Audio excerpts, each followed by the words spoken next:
रही है। आज बड़ी संख्या में विमेन लेड स्टार्टअप्स,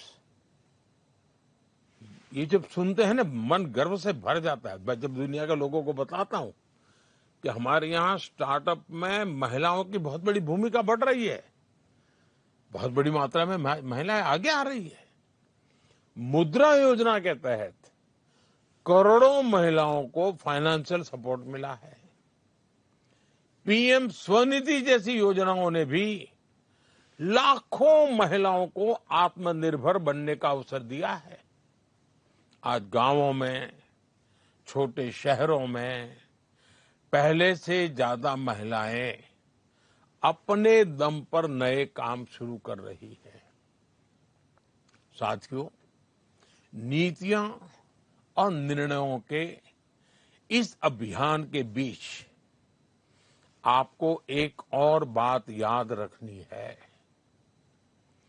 किसी भी व्यवस्था की असली ताकत उसके लोग होते हैं।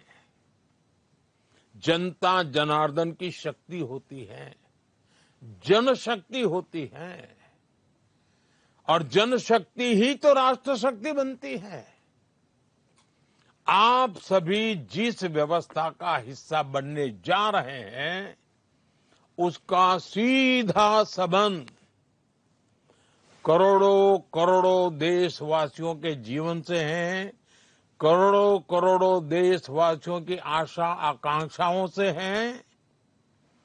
सरकारी नौकरी लोगों के जीवन को आसान बनाने का माध्यम ही होती है। आप जिस भी विभाग में काम करेंगे, वहां आपके व्यवहार, संवेदनशीलता और काम करने के तरीके का बहुत महत्व होगा। देश ने आप पर भरोसा किया है। अब ये जिम्मेदारी आपकी है कि आप अपने काम से, अपने आचरण से, अपनी वाणी से, अपने व्यवहार से उस भरोसे को और मजबूती देंगे। देशवासियों के हृदय में एक नया विश्वास भर जाएगा।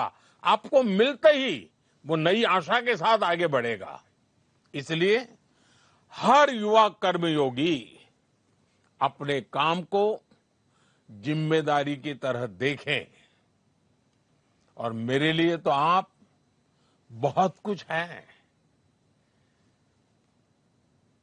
पहले जमाने में हम सुनते थे ना, सहस्त्र बाहु वाले फलाने, सहस्त्र बाहु वाले ढींकने। आज सरकार के बाहु आप ही हैं। सरकार का सामर्थ्य आप ही है। जो पहले से सरकार में है वो भी हैं, जो नए आ रहे हैं वो भी हैं। आज भारत के लोगों की आकांक्षाएं बहुत बढ़ रही हैं और मैं इसे विकास की पॉजिटिव साइन मानता हूं।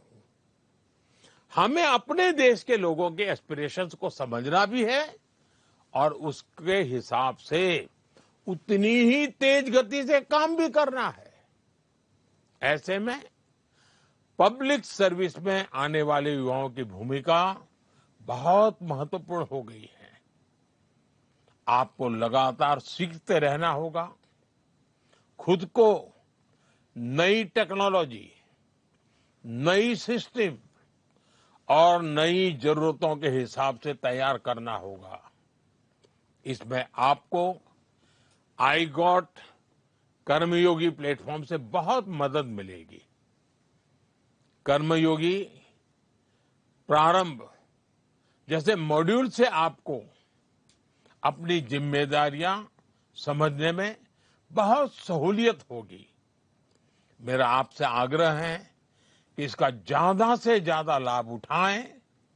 साथियों, आज भारत का युवा दुनिया के हर क्षेत्र में अपनी पहचान बना रहा है। यही स्पिरिट, यही ऊर्जा पब्लिक सर्विस में भी दिखाई देनी चाहिए। विकसित भारत ऐसे ही युवाओं के प्रयास से बनेगा जो अपने काम को देश सेवा का माध्यम मानते हैं, जन सेवा का माध्यम मानते हैं। और हमारे यहां तो कहा, जन सेवा ही प्रभु सेवा। मुझे पूरा विश्वास है आज नियुक्ति पत्र पाने वाले हमारे युवा साथी भारत के विकास यात्रा को नई गति देंगे। आपके काम, आपके फैसलों से विकसित भारत के संकल्प की सिद्धि होगी। और आपको वो मंत्र कभी भूलना नहीं है। हमारा मंत्र है, नागरिक देवो भव। नागरिक देवो भव। नागरिक का कल्याण ही हमारा कर्तव्य है। मैं एक बार फिर आज नियुक्ति पत्र पाने वाले सभी युवाओं को आगे के जीवन के लिए, देश सेवा के इस अवसर को निभाने के लिए अनेक अनेक शुभकामनाएं देता हूं। आप सबको बहुत बहुत धन्यवाद।